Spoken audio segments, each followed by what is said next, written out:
So we've just been hearing from Sarah about the real-life situation with medical practitioners at the Austin. Now we're going to hear a very important overview from Didier Pittet. Those of you, as I mentioned in my earlier introduction, Didier has been a world leader in hand hygiene. He's a Professor of Medicine at the University of Geneva, in the University of Geneva Hospitals, and has a very impressive program there. He's head of the huge infection control department. For those of you who are worried about EFT, Didier would have 40 or 50 EFT working just in his infection control department. But with that, he's done a lot of good, and one of the things we're going to hear about today is regarding hand hygiene and medical practitioners. Thanks, Didier. Thanks a lot. Thank you, Lindsay. It's a pleasure for being here with you. When I left Geneva, there was snow on the mountains everywhere, and here it's supposed to be the beginning of the summer. So it's probably why, and probably also because of the long flight, my voice is a little lost, but no worry, I don't think it's so bad. So let's speak about physician hand hygiene. It's an old story, right? It's not starting from yesterday that we know that physicians have problem with hand hygiene, unfortunately. So it's difficult to speak about physicians and hand hygiene without speaking of Semmelweis. You are in Vienna here.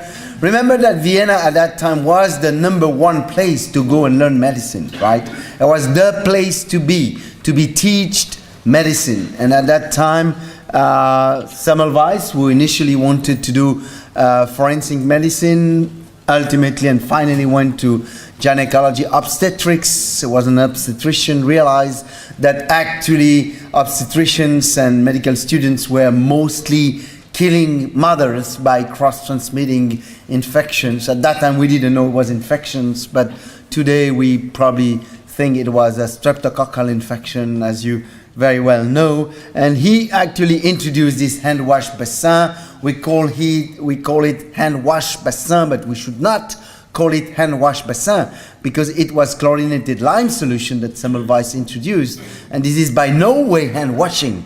It was hand antisepsis that was used by this high-level chlorinated solution that, by the way, was killing hands also in addition to kill bacteria, right? So you know about the story of Semmelweis. We, together with Andrew Stewartson, while he was in Geneva for quite a long time, we are still regretting you, Andrew, did so well, did so many things, and actually this morning you were talking about somewhat enhanced feedback and patient participation. Actually with Andrew, we did a cluster randomized control study, and he's the first author of this paper published in September in the Lancet Infectious Disease, which showed these things. But importantly, Andrew came back on all the data that we could generate, and these are the maternal mortality rate at the time in Vienna, with actually hand hygiene as a major intervention that worked so well and saves actually lives of mothers. Lives that were the tip of the iceberg of the problem of healthcare-associated infection. Semmelweis should have been celebrated as a hero, as you know, and this is the Faculty of Medicine in Vienna at the time. And do you see Semmelweis? You don't see Semmelweis. He's not in the Faculty of Medicine. He actually, because of his intervention, lost his job and went from Vienna to Budapest. He was from Budapest. Actually, he was from Buda. At that time, Buda and Pest were separated city. And actually, he made the exact same observation, the exact same intervention in another obstetric clinic, and actually lost his job again. And then, and again, finally end up in an asylum where he was actually driven by his wife and his best friend, Skoda, who invented the stethoscope. So it's a very, very sad story. This is Semmelweis. Like, you know, the time he introduced the intervention, 2.5 years later to 3 years later, 3 years later, and you can see that it looks like Semmelweis was probably 10 years older between the two engraftment, by the way. So it's really summarized the crusade to actually embark healthcare workers and probably physicians in particular into good hand hygiene compliance.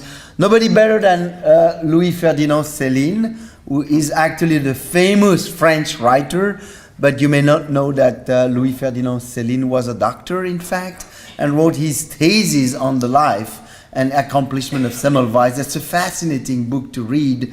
And in the very last paragraph, here's what he said. I will read it in French, because I cannot read Céline in English, right? Il semble que sa découverte dépassa les forces de son génie. Ce fut peut-être là la cause profonde de tous ses malheurs. And it's translated in English. So it's really, really true. Semmelweis had a real problem, and he had many trouble to convince physicians at the time for many, many reasons, but it was really complicated to make sure that physicians' behavior would be transformed.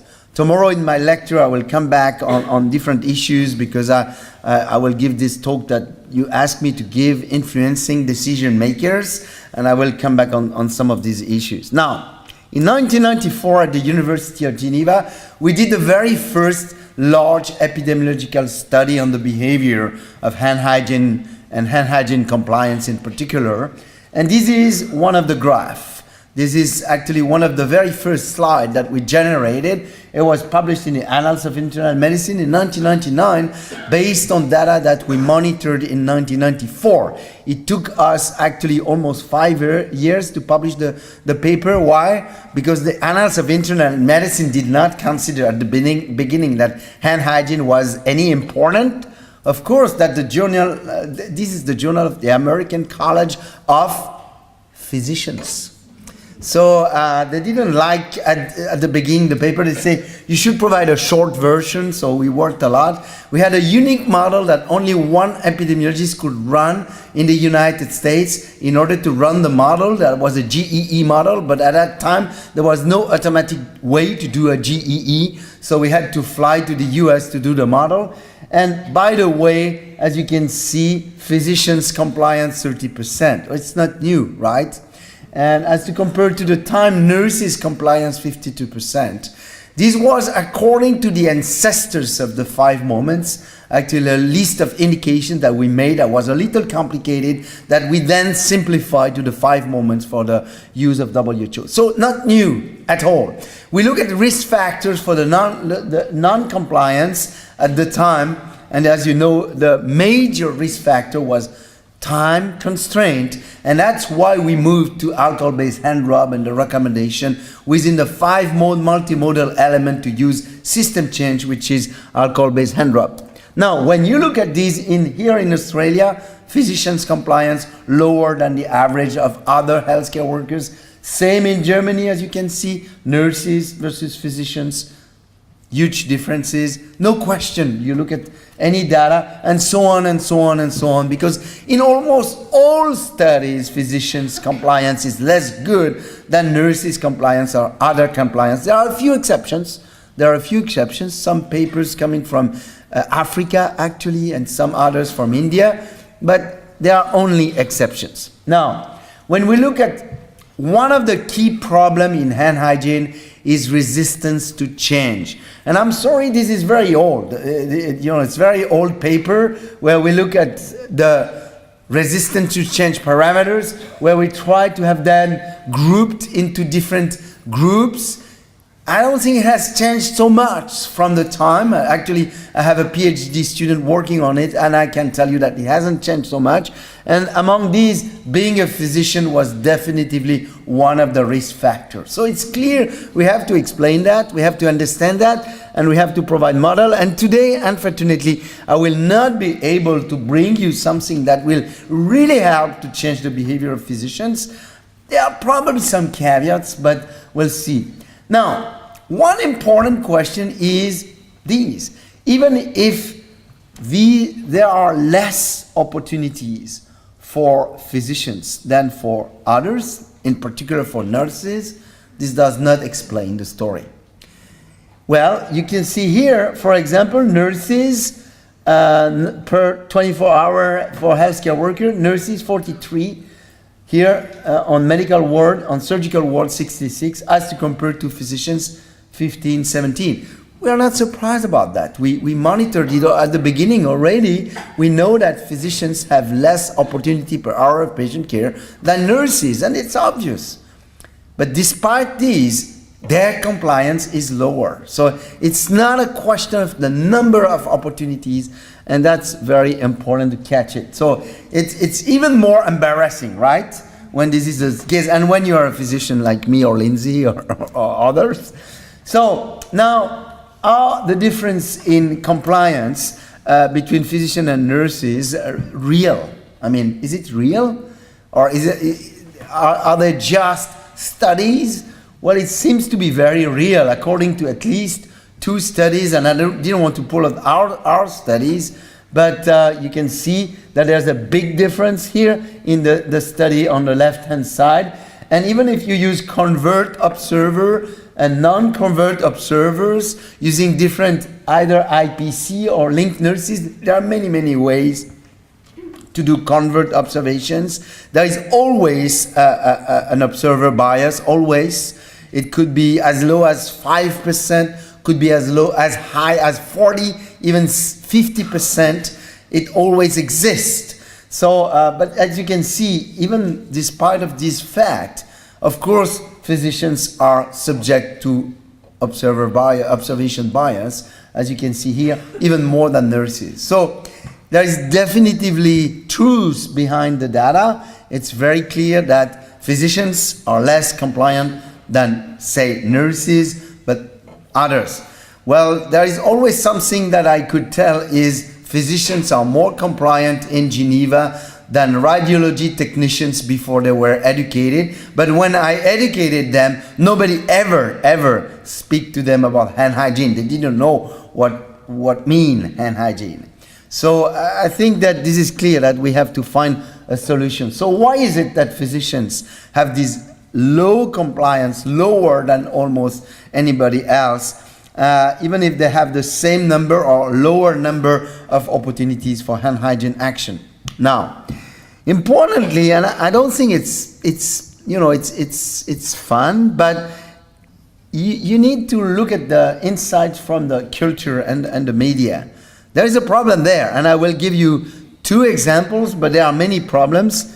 One example, I like this study where they look at 800 photos of nurses and 800 photos of physicians, or pretended physicians, actors that pretend to be doctors, actors that pretend to be nurses. Usually they are really nice looking, right? Wow,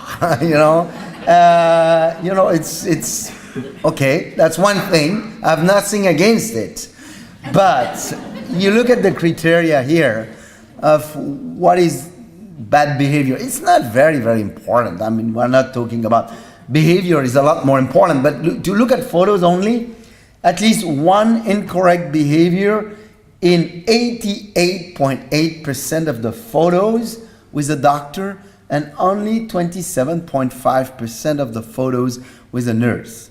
Tells you a lot. It tells you that, yes, the doctor can be a cowboy and do what he wants, provided he's nice looking, right? So this is really something that we need to change. This is really something we need to change. I love the study that was presented earlier. We have the exact same observations in Geneva. It's very, very clear that when we feedback, when I usually do it, still I'm doing it, when we provide the feedback to the physicians, to the head physicians of the compliance in their own department, you should see in a room with 69 head physicians, and you should see the ambience. I mean, usually pediatricians are quite good. So you can see the pediatrician who is kind of small is standing like this and look at pediatricians. And I say, no. Pediatrician, you are still around 78%. It's not that good, but of course, when you look at radiologists or surgeons, they are much lower. So there are cultural differences, there are different attitudes, there are different things. But nevertheless, I think we should work on that. Because if we tolerate those bad images to continue, it's really bad. And what is even worse is this. This series is a disaster, right? So, and I will tell you what I did. Now, you look at this. Somebody, actually, whom I met, did a study published in a Lancet. Look at this. It's terrible. They look at 100 TV shows of this series. I mean, you need to be very courageous to do that, right? I would never be doing it. But anyway, look at incorrect usage of protective barriers, 25%, let's say 24.7%. Look at 207 opportunities for the correct disposal of sharpened object. Look at the compliance, very, very poor, 0.9%. Look at the compliance for hand hygiene, 0.02%. So it's even worse than reality. But think about the number of people who have watched ER. So the bad habits, it should not be tolerated. So what I did, I sent a letter to Hollywood, actually, telling them, and I never got an answer. So what I did is I gave a talk, and then I got some people coming to me and say, well, are you sure it's serious? I mean, it's more than, it's 100 episodes. Watch really with the 5 moments for hand hygiene. It's just a disaster. So it needs to be corrected. It needs to be corrected. It does not explain why our surgeons and our medical doctors, because the surgeons are not the only one to blame. Obviously, it's not the answer, but this is also important. If you tolerate that, you would never tolerate any of those mistakes, speaking of the FBI or speaking of whatever.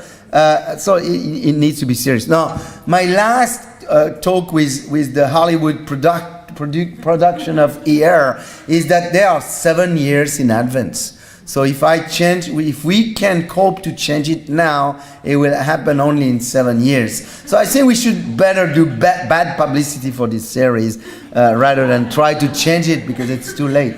So in a paper we published in 2004, where we look at physicians only. We look at the physicians, we monitor physicians only, we look at their behavior. We look at the risk factors for non-compliance. In red, you have the risk factor for non-compliance. High workload, certainly important, like for nurses. Opportunities associated with highest risk of cross-transmission. Now, at the time we were scoring these, it's like physicians would not recognize the high opportunity for cross-transmission, like moment number 2. They just don't recognize it. So it's important for education to know that. Then being a surgeon, anesthesiologist, ER doctor, I guess that you would be speaking of ER later, and intensive care. These are risk factors for non-compliance. This is just about education, and probably role model. Role model is definitely very important to help physicians. So perception of being a good role model is really important, and that's probably one of the parameters we should work on. And that's very important. Awareness of being observed, as I said.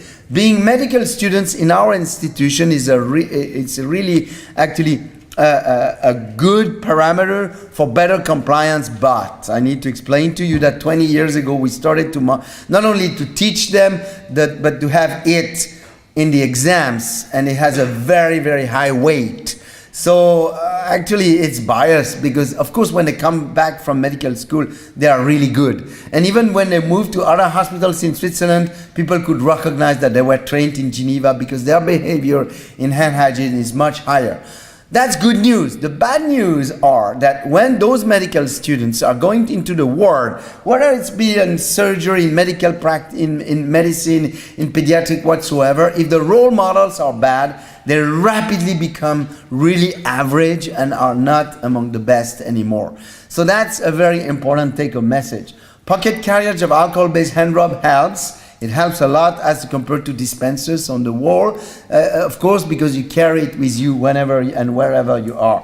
Positive attitude toward hand hygiene after patient contact is also extremely important. And internal medicine, geriatric, and pediatrics usually are a little better than the other. So here, the important behavior determinant of hand hygiene among physicians. Physicians overestimate their hand hygiene compliance and knowledge, usually, and are very skeptical to expert recommendation. We know about it, so we need to push them evidence. To push evidence to physicians will help, and this is very, very true. Major importance of role model from superiors. If the role model are good, the medical hierarchy is a critical factor in physicians' good hand hygiene behavior. So think about it, educate the role models at the high level of the hierarchy will be good. Lack of positive feedback of performing hand hygiene from superiors, colleagues, or patients. It's very rare that actually this effective factor is worked at. It's very rare that the head of surgery would tell you, thank you very much, you are very good at hand hygiene compliance, right? So this is something we should work on, because this is very important. Now, a sense of professional role, we should work on it because it is important. And identity. Hand hygiene seen as too simple and not a priority for a physician. When we started doing science on hand hygiene, my peers looked at me and said, this is science for nurses. This is not for you. You are an academic physician. And so for those who will come to the movie tonight, Clean Hands, this is something that has been, that was a reality. Nowadays it's different. But I think that somewhere it continues probably to be true in the mind of some people, right? Think about those people who are saving lives, or they have the impression that they are saving lives because they are saving one patient coming out from the operating theater. With good hand hygiene, we are saving millions of lives, but we don't see it on a daily basis. So it makes a difference. So we should continue to work on that. Concern about patients' perceptions and the interaction between hand hygiene and patient care. So I think it's important that patients start to remind not only physicians, but healthcare workers in particular about hand hygiene. And last but not least, hand hygiene requires a conscious decision making.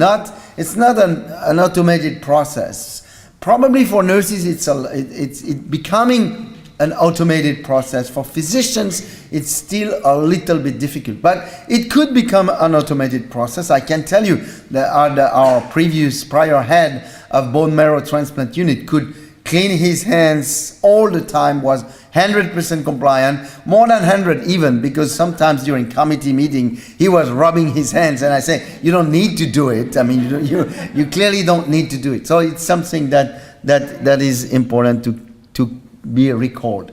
Now, the role of the hierarchy in hand hygiene among physicians is very well known.